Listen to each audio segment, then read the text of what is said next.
Buenos días, mi nombre es Elda Silva, estudiante de SAIAL. Hoy les voy a hablar sobre los recursos, es decir, los denominados remedios procesales. Es todos aquellos medios de impugnación en contra de una decisión judicial, bien sean estos establecidos por la ley. Nuestra doctrina los define como medios que establecen la ley para obtener la modificación, revocación o invalidación de una providencia o decisión judicial, ya sea esta del mismo juez que la dictó o de otro superior jerarquía. Al apreciar esta definición que les acabo de indicar, es posible extraer los elementos que contiene un recurso procesal. En un primer lugar, debe haber una resolución judicial que sea impugnable, es decir, que se encuentre afectada por vicio, quebrantamiento u omisiones que ameriten su revisión y reforma.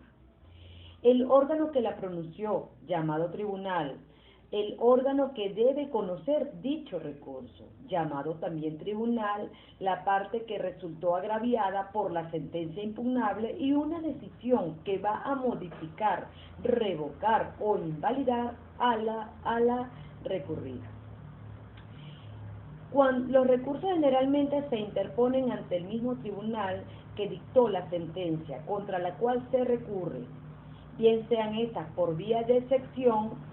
Esto se interpone ante el mismo tribunal que va a conocer de dicho recurso, como ocurre en los casos de queja, de hecho y amparo y derechos y garantías constitucionales. Generalmente, quien va a conocer de los recursos es el superior jerárquico, pero como excepción le corresponderá conocer y fallar el recurso al tribunal que dictó la sentencia. En aquellos casos en que se interponen los recursos de revocatoria, reposición, ampliación y aclaración, bien sean estos una regla general, se interponen en contra de aquellos fallos que no han quedado firmes o ejecutoriadas. Excepcionalmente se interponen contra decisiones firmes y ejecutoriadas en los casos de recursos de revisión y de invalidación. Cuando hablamos de estos recursos procesales se hallan regulados por un principio de preclusión, lo cual hace que deben interponerse dentro de un término legal, fuera del cual la oportunidad para ejercer el recurso precluye fatalmente. No obstante, están sujetos a términos para ejercerlo, como la acción de amparo, la acción de amparo constitucional y las acciones de nulidad. Con respecto a la naturaleza del amparo, como acabo de mencionar, en contra de la violación de los derechos y garantías constitucionales, esta es una acción cautelar autónoma. Sin embargo, la doctrina le atribuye el carácter de recurso cuando es ejercida en contra de decisiones o providencias judiciales, bien sean estas dictadas por un órgano que actuó fuera de una competencia o en franca y abierta violación de los derechos y garantías constitucionales. Cabe destacar que se clasifican conforme a lo expresado de la siguiente manera. Por ejemplo, los medios de gravamen, en estos se incluyen la apelación, que está regulada en el artículo 288 de nuestro Código Procesal Civil, y la oposición del decreto de intimación. También tenemos la clasificación de peticiones de impugnación, que son recursos extraordinarios y excepcionales. Entre los recursos ordinarios les puedo acotar que tenemos la regulación de competencia, recursos de hecho. Los recursos de hecho se encuentran regulados en los artículos 305 al 316 del Código Procesal Civil.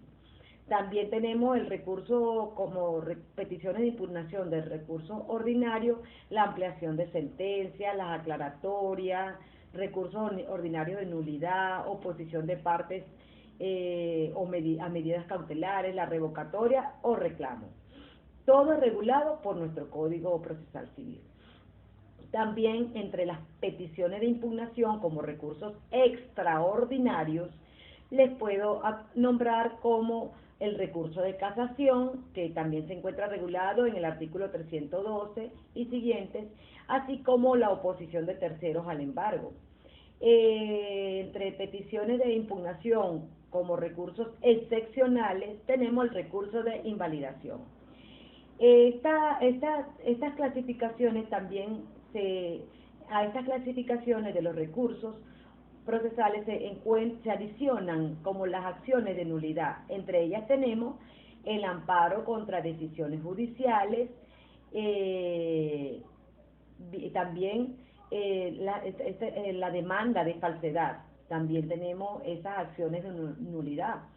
Es importante acotar que cuando hablamos del recurso de apelación, este recurso no es más que es concedido al litigante que ha sufrido agravio por la sentencia del juez inferior, para reclamar de ella y obtener una revocación por el juez superior. Cabe destacar que cuando hablamos de los efectos que causa la apelación, tenemos los efectos devolutivos. Cuando hablamos del efecto devolutivo en el caso de apelación, se entiende la transmisión al Tribunal Superior del conocimiento de la causa apelada. Este es un efecto inherente al recurso de apelación, ya que consiste en desasistir del conocimiento del asunto del juez inferior, sometiendo al superior. También se puede acotar el efecto suspensivo. El efecto suspensivo se despoja la sentencia apelada de toda fuerza ejecutoria, impidiéndose que el mandato concreto que ella contiene pueda llevarse a una ejecución efectiva mientras que el juez superior no la confirme. Entre los efectos de apelación tenemos también la adhesión a dicha apelación, que es un acto de unirse a la decisión del colitigante al creerse agraviado con una sentencia o auto para el superior, para que el superior lo enmiende en la parte o partes que lo perjudican. Cuando hablamos de recurso de hecho, este procede una vez de apelación o admitida en un solo efecto ante el tribunal, bien sea, esto se hace ante el tribunal de alzada dentro de los primeros 5 días, apenas inicia el proceso. También puedo acotar que cuando se habla de nulidad de la ejecución el recurso extraordinario de invalidación, este recurso apareció en Venezuela en el año 1836, por lo que se fundamentó no solo en las causales por las cuales procede hoy, sino que se consagra también en los casos de ultra petita y omisión de pronunciamiento, que constituyen en nuestra legislación procesal motivo o causal del recurso de casación. Es bien, por así decirlo, es un medio de impugnación de las sentencias, pero ya no por medio de la vía ordinaria, sino a través de un proceso independiente. Este va dirigido a enmendar las cosas y ponerlas de acuerdo con la verdad jurídica, constituyendo un proceso especial autónomo, por el cual se refieren las causas que dan lugar a la invalidación. También se puede indicar que el recurso la forma de recurso se interpondrá mediante un escrito que contenga los requisitos indicados de acuerdo al artículo 340 y acompañado por los instrumentos públicos o privados fundamentales de dicho recurso. Este se sustanciará y decidirá en cuadernos separados del expediente principal.